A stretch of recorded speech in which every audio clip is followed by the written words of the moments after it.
Hey guys, so today's Wedding Wednesday and today's update is going to be really casual and really quick.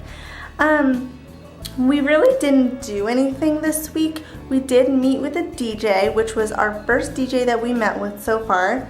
He was really good. We actually really liked him. Sorry. We really liked him. He wasn't too old, and by not too old, I mean he wasn't young, like what I was originally looking for. But he wasn't like old, like my dad's age old. Sorry, Dad. But he was a good age, and he seemed like he knew what he was talking about. He does weddings. He also does like Sweet 16, and he also does like parties, school dances, stuff like that. So he knows like the younger music, and he's been to a lot of weddings. He's done a lot of weddings and stuff like that. So that's a good thing. Another thing that we both really liked about him was that he was very accommodating. He pretty much was just like, whatever you want is what's gonna happen. He also said that he did not want to be the center of attention, which was perfect because the DJ, you know, they run the show pretty much. But I also don't want them to like speak a lot and make a lot of announcements and be all like, you know, trying to get attention on them, because, you know, it's my wedding and I don't really think that the DJ should be like the head, you know, honcho over there like screaming. I want a fun DJ who knows what they're doing, but also a DJ who understands that this is a wedding and that it's about the couple who's, you know, getting married. It's not about the DJ. So he was really good about that, and we actually really liked that about him. We had a cake tasting appointment today, and it was with this lady who has a small little shop, and she actually does cake tasting out of her home.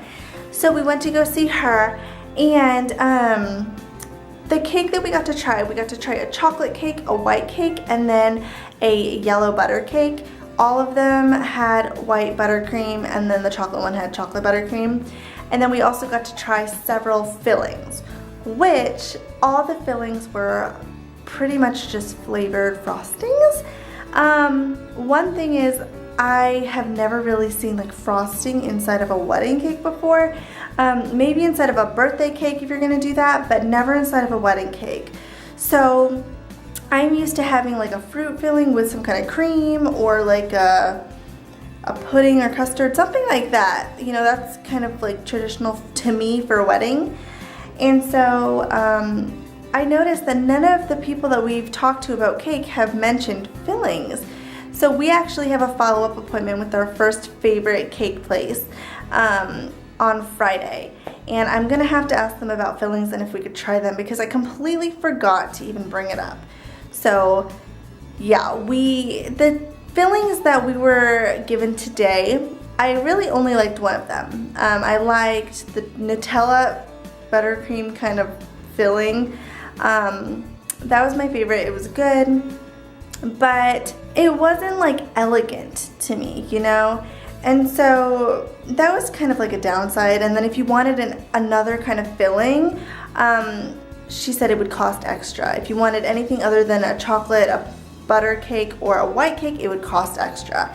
The price itself was a little bit cheaper than the place that we really like, but also the quality was not as good as that place. So I did like the other bakery that we saw better than this one.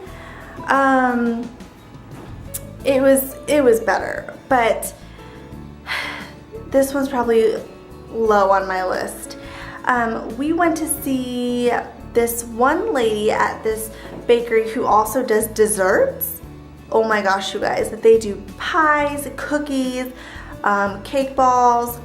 They do chocolate covered strawberries, chocolate covered pretzels. They do a bunch of stuff. Oh my goodness. It was this cute little shop, and the price for that cake was surprisingly around the same price as every other cake that we've seen. I did try some pie, and then obviously the cakes. But what I liked about them was that it tasted really good. It seemed really fresh. They had a lot of flavors, and they were a bakery, you know, they did more than just cake. And so I'm thinking about using them for favors, maybe doing something through them, you know, to pack up for people to go. We were gonna use them for a dessert table, but I actually think I'm gonna just throw the idea out altogether, because a wedding cake, you know, should be your main focus, and then I wanted to do like little desserts and stuff for afterwards, because our wedding does end a little bit early. We're gonna be ending around 10:30, so we could extend it. I'm not really sure what we're planning on doing yet, but I wanted to do a dessert table, but I found out that it was gonna cost just as much as a wedding cake, and so now I don't really think it's worth it. So we may or may not do the dessert table. I'm still deciding. It's something that I really wanted to do, but at this point I'm not really sure that we can afford it. And with all the other things that go into planning a wedding, that's not on the very top of my list. So I might need to give up my little dessert table, so I'm a little bit sad about that, but it's okay. It'll all come together. That's basically all that's happened. We'll meet with another DJ next week. And then we've also got one more cake tasting appointment at the end of April. And then that's it. We should be booking our cake and saving our date by June. And I know that it's still kind of early. We're almost a year out, but I'd rather just book the date and not have to worry about like, is my date booked? So it's fine. I'd rather book it out 9 months before. Actually, it would be like 11 months before. I'd rather just book it. That's all that's happened this week. Thank you so much for watching, and I'll talk to you guys next week. Bye.